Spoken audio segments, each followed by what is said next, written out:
So welcome everyone to this week's Region Power Call. As we all know, I'm really focusing in on the skills that are required to have an amazing network marketing business, to have an amazing Arbonne business. And I'm just going to go into detail on each skill. So I believe there are 7 skills, and they're the 7 skills that Eric Worre trains out in his 7 Steps GoPro as well. So if you haven't listened to that yet, that is phenomenal. I'm just going in a little bit further again to what he does in that each week on a specific skill, and then showing you guys where you can go to after that, and basically bits of homework and things that will help you implement it into your business and see results with it straight away. That just reminds me, I just want to write something so I don't forget to talk about it later. Okay, so tonight we're talking about skill number 3, which is presenting. So I think everyone can agree this is probably one of the scariest skills, and 99.999% of people who come into network marketing are not trained in speaking and are not trained in sales ever. Okay, we all come in as just people, and it's usually our whys and our love for the products and things like that that brought us here, not the fact that we actually have any training or any clue on how to run a business like this. So the fact that you guys are all on tonight, big congratulations to you, because you're wanting to learn how to become that, how to educate yourself and how to become a professional in this and really master your skills to utilize your business to take it to new levels. So I'm going to give you the top 10 skills on presenting. I like top 10 this and top 10 that, if you guys haven't noticed yet. That's how I train most things out. So I'm going to read a little bit off of my notes tonight. I'm not normally a big note taker, but I have this next to me and it'll just keep me on track and to the point, and I just don't want to miss anything that I got here, because I got a fair bit of stuff and it's really great stuff, and I want to make sure that I don't bypass any of it. So number 1 is to know your audience. Okay, when we're presenting, really think about who we're presenting to.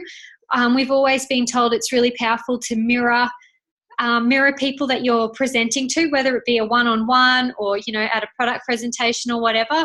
And I always do that. So, obviously, if you're presenting to somebody who's quite classy and has their legs crossed and has great posture and, things like that, you're going to talk quite classy and have great posture, and you're not being fake. You're making them feel comfortable to be around you. You know yourself, the moment someone comes and sits down and you see you in them, you're immediately like, oh, your shoulders drop, you feel comfy, you let your guard down. Okay, someone who's the total opposite to you, you struggle to let them in and let your guard down for them. So mirror people, make them feel very comfortable around you. Know your audience. Not every pitch will work for everyone. So before you go in to present the products in the business or whatever it is, make sure you do your research on the people you're presenting to.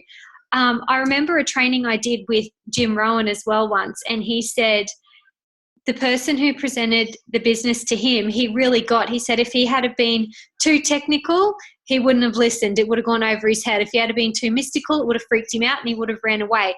But he was very simple and straight to the point, which is what he needed specifically. So that's what that person brought to him. So it's really important to know who you're talking to and that you're doing it at the appropriate level. If you present too lightweight, you might bore them. If you present too in depth, you might confuse them.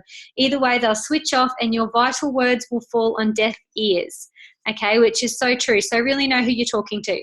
Number 2, what's in it for them? I know we hear this all the time in every training, but it really is worth repeating because it can quite often be forgotten. So remember tip number 1, to know your audience. Now think about what the challenges are that they might be faced with. These specific people in the group or people or whatever, like how can this business opportunity help them and how can this product solve their problem? Focus on answering these questions rather than just the mechanics of you offering. Sometimes we get so focused on the script that we heard and so focused on the slide and so focused on the product ingredients and things like that. But I can't stress to you enough, the number 1 focus should always be what's in it for them. How can this product or this opportunity help them? Okay? Help their passion. You should know what their passion is. Number 3, continually learn and practice presenting.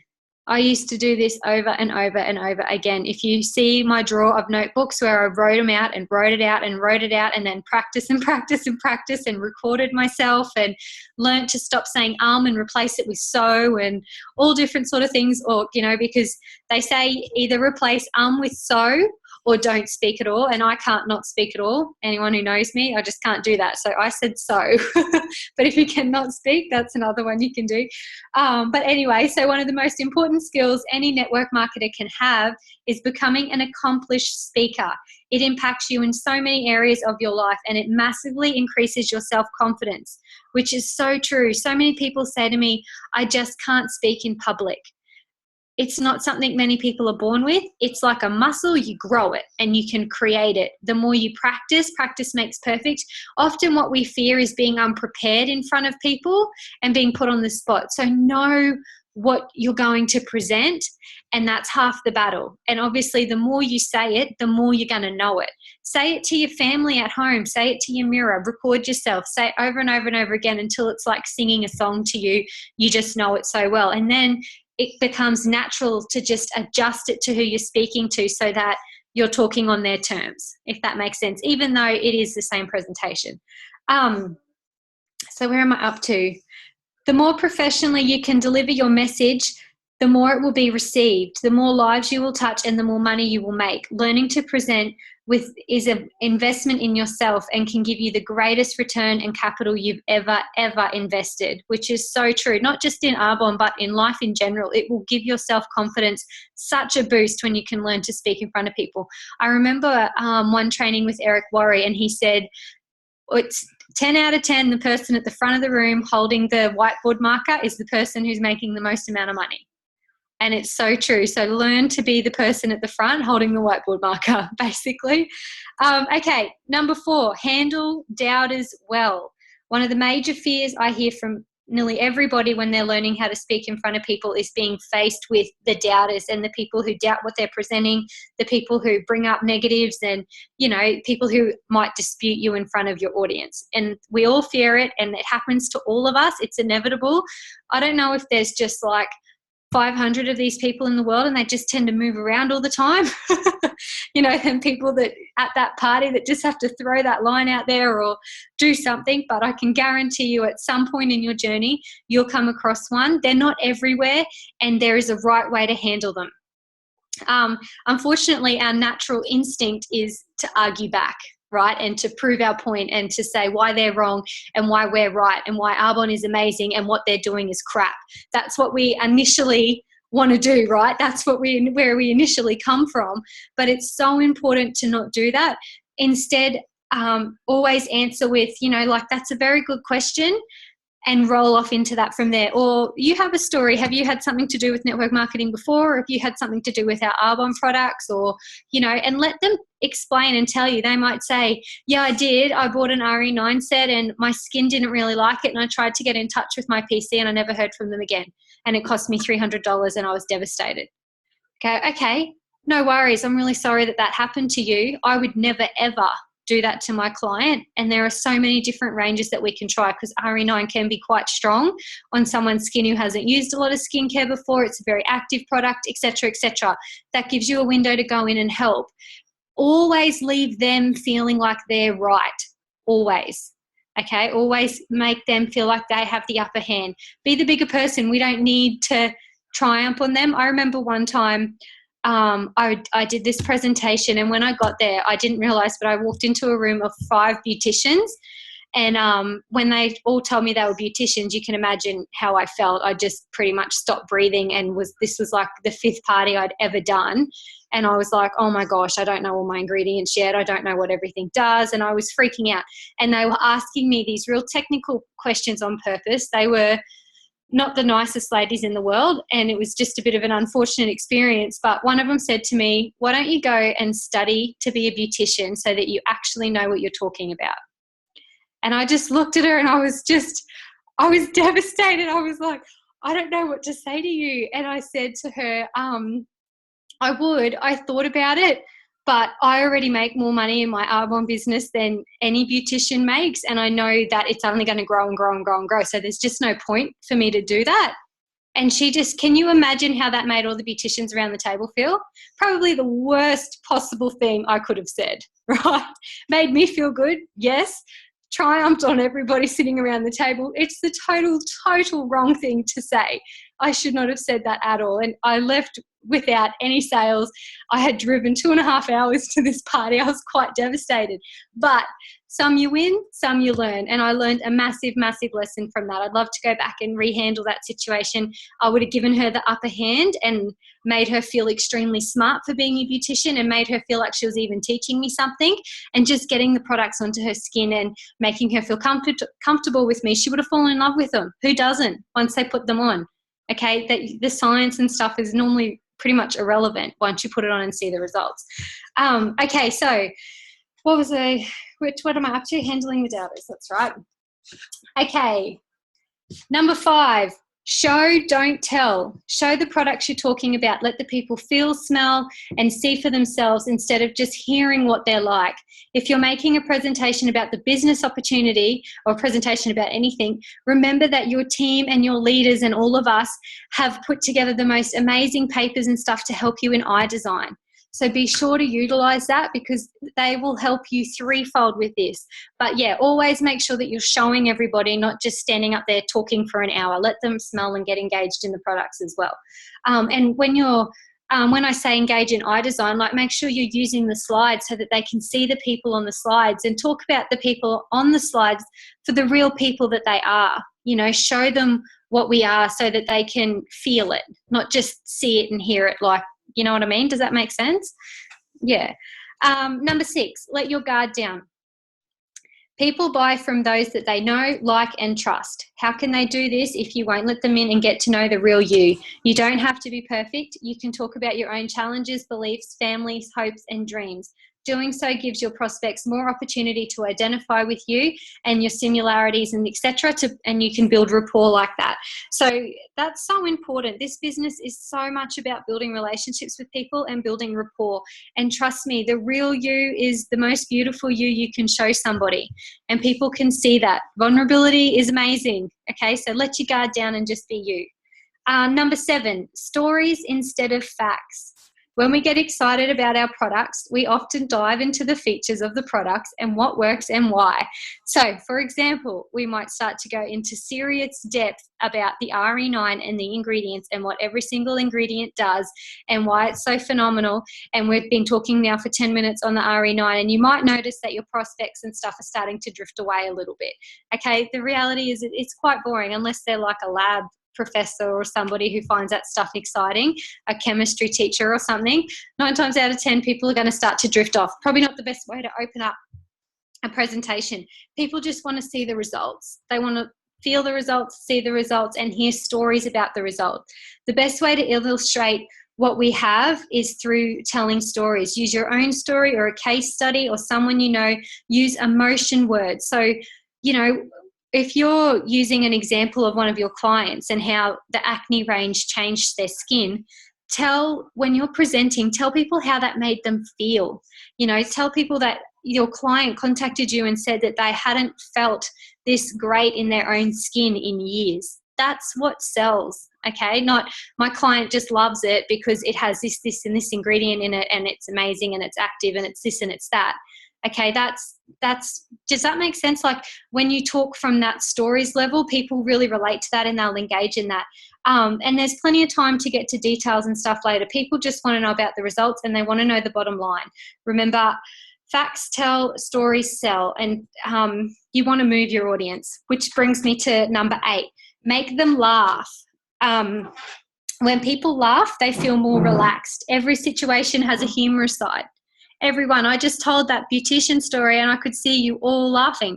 So at that time, at that party, I could have just laughed at that, you know, and turned that into a humorous side. So every situation, everything, lots of slides on the eye design side and things, wherever you have the opportunity to make your audience laugh, use it. If you make a mistake, use it, laugh at yourself, you know, let them see that you're a real person and that this is a simple business and that anybody can do it.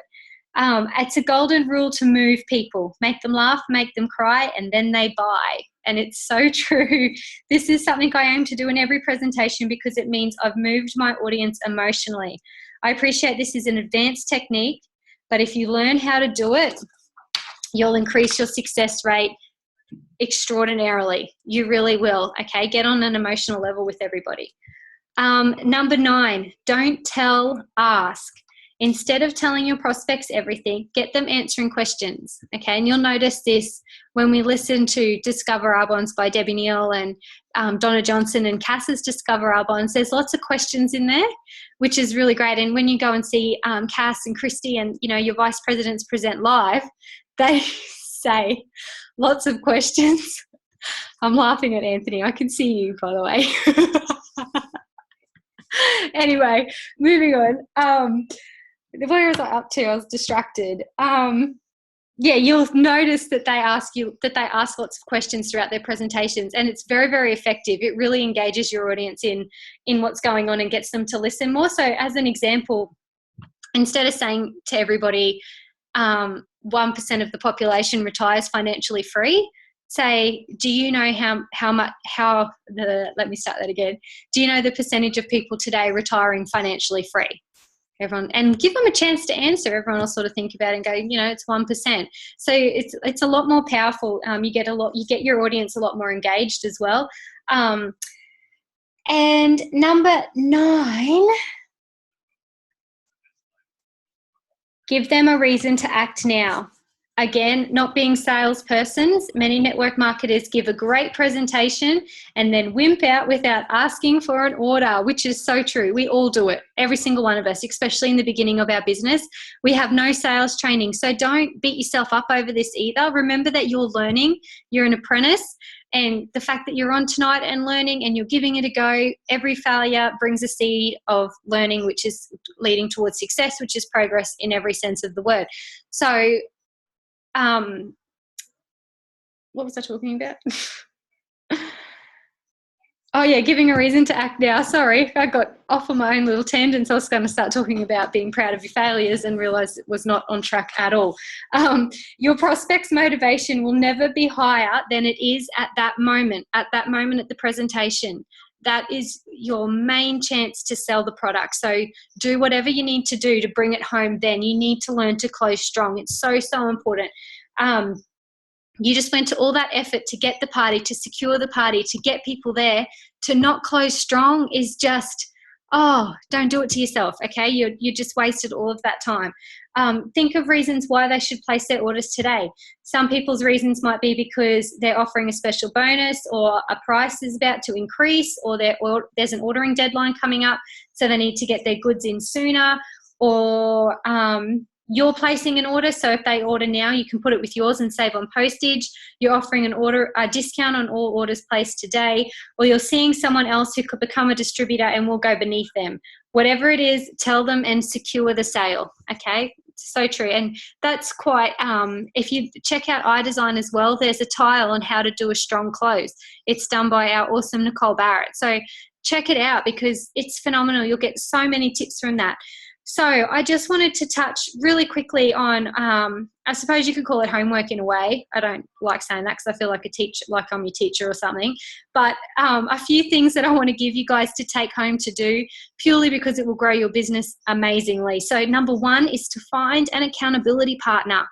If you don't have an accountability partner, I cannot stress to you enough, you need an accountability partner. Being your own boss is really hard. If you're just answering yourself, very rarely do you get ahead. I've had an accountability partner the whole way, and I just saw Kelly the other day and said to her, I need you to hold me accountable for this, this, this, and this. And she's like, yep, no worries, onto it. And so she boxes me and says, you asked me to hold you accountable for this. How'd you go? Have you got it done yet? Have you achieved that yet? You know, how's that list going? Are you adding your 2 names a day like you said you wanted to? And then I have to say my excuses out loud to someone who I respect and somebody who's going to call me on my bullshit. Okay, which is pretty powerful. So Find an accountability partner. If you want me to be accountability partner, no worries. I'm more than happy to. Generally, the person who sponsored you into the business would love to. I know lots of sister lines who are accountability partners with each other, have nothing to do with each other's business. They just help each other out. So reach out and find yourself an accountability partner. If you haven't yet, check out your skill number 1 and skill number 2. Skill number 1 was about finding prospects, okay? Make sure you've done your list. You have your list in clear sight and you're adding names to it every day. That is the heart and soul of your business. Okay, if you have no list, 9 times out of 10, you have no business, and you'll feel disheartened every day like you don't have a business because you can't see it. It's not measurable. It's in your mind and you're imagining it, and it's exhausting. Have it out so that you can see it. It's very, very smart. And then when you meet people, you know, at school pickups, at the park, lining up for a coffee, wherever it is, you can add these names onto your list continuous. Your list should always be growing. If it's shrinking much faster than it's growing, you need to be networking more. You need to join some groups. You need to find some people that you can start adding to your list. If your list is just growing and not shrinking, you need to ask people more. You need to be moving names off the list. Okay, so offering the business, so skill number 2 is inviting people. I always make a point to invite 3 people a day on my list. You can have 1, 2, 3. Some people have 1, some people have 2, some people have 5. Whatever suits you. Aim for progress, not perfection. Just aim to be doing something every day in your business. Arbonne can be done an hour a day. If you do Arbonne for an hour a day for the next 12 months, I can guarantee you will have big success at the end of that 12 months. But you can't do 5 hours one day and then leave it for 2 weeks and then do 5 hours again. You're going to be seriously falling behind. Keep it consistent, keep adding your names and keep asking. It doesn't need to be a big, massive task. Yeah, sure, when you first sit down and write out your list, it's probably going to be a bit of a bigger task. It's going to take some time. Get all your names out onto a piece of paper and then just work at a name a day, 2 names a day, wherever you feel comfortable, and adding names onto the list. And then skill number 3, which is what we just did tonight, which is presenting. This is now how you present to the people that you've just booked the activity in with. Okay, and check out your iDesign tiles, your business appointments, your presentations, your ultimate look and your ultimate fitness and ultimate home, your tote bags. Everything's filmed for you to be able to check out. If I had $1 for everyone who has said to me, oh my God, Danny, I just jumped on iDesign. I've been doing it wrong. I wish I had jumped on iDesign ages ago. Honestly, I hear it all the time. And I'm like, oh my gosh, that's why I'm telling you to get on iDesign, because you're booking all this stuff in. You want to utilize it so, so well. And I know nearly all the faces on here tonight are iDesign users. So well done to you. But if there's somewhere that you feel like you need to be a bit stronger, ensure you've watched it on iDesign. Watch it on iDesign even if you're very strong at it, because you might just get an extra point that's going to help you along the way. Remember the power of being a self-learner and mastering these skills. You can even Google the skills. There's a whole world of information out there that will come up. Listen to Learn and Burns and, of course, iDesign. Okay, so I'll finish up tonight on New Zealand, which is so extremely next level exciting. I've been talking to VPs all day today and putting our launching into New Zealand system into check. And it's just nuts. Do you guys realise the first people who got involved in Arbonne in Australia are in the top 10 income earners? One of them's in the top 10 income earners in the world. The other's the top 10 income earners in Australia. Massive, massive, multi-million-dollar opportunity. So take advantage of this, and you have a team of vice presidents putting together the best possible launch for them that there is. So you know, if hopefully you've all watched that video with Cass. If you haven't, check that out, because Cass explains the pages and exactly how we're doing everything and how this is going to go down. But basically over the next 7 weeks, every Thursday night, we're going to have a Discover Arbonne that's aimed for our New Zealand, new people in New Zealand wanting to get involved in the business. It's going to be presented tomorrow night's is going to be presented by RVP Alicia Wonders, who's from New Zealand, which is going to be awesome. So utilize that. It's such a great way. Anybody you know in your network from New Zealand, anybody, quick phone call, a text message, a Facebook message. I cannot stress enough, guys, don't post it on your Facebook. We don't have compliance yet to do that. Yeah, that's exactly right. Insane. And she's also in the top income earners in the world, which is absolutely crazy. So, and she was sponsored online. Her her sponsor, Christy Drelling, sponsored her online. They never actually met in person. How amazing is that? Anyway, what was I up to? What was I just saying then? Oh yeah, so you're right, Kim. All good. I lose track of my mind so much easier these days. I think it's because of sleep deprivation. I'm losing sleep. Anyway, so flick a text, a Facebook message, things like that. I cannot stress enough not to post it publicly on Facebook. Who's from New Zealand? Anyone in New Zealand looking for a business opportunity? It's tacky, guys, and it doesn't make people feel special. It looks like you're just on a headhunting mission and that you'll take anybody, instead of making people feel like you specifically want them because they can do it.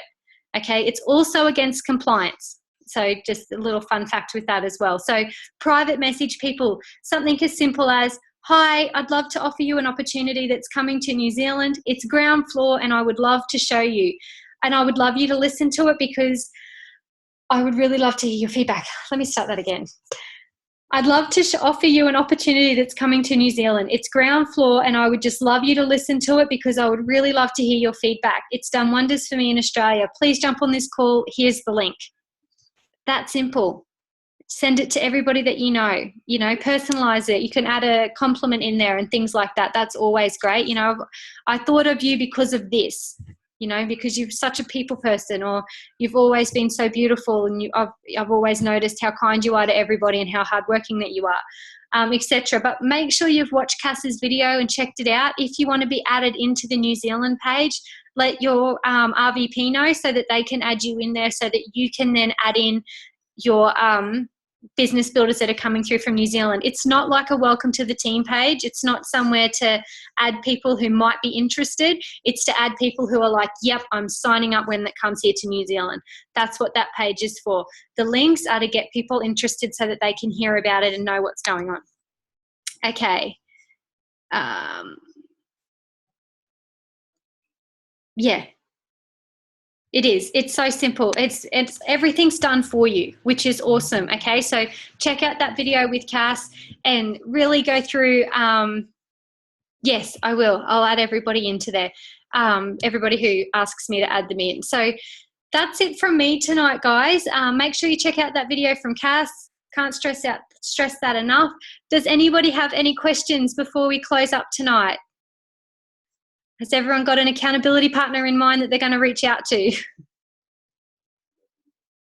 Awesome. Awesome, awesome. All right, guys, if there's definitely no questions, I'm going to close it up. But thank you so much for jumping on tonight. Big congratulations for getting on tonight. I always admire those who get on, and I never forget your face when I see you on. I'm here to help you guys wherever you need me. So have a great night, and I'll talk to you all soon. You're very welcome. Bye, guys.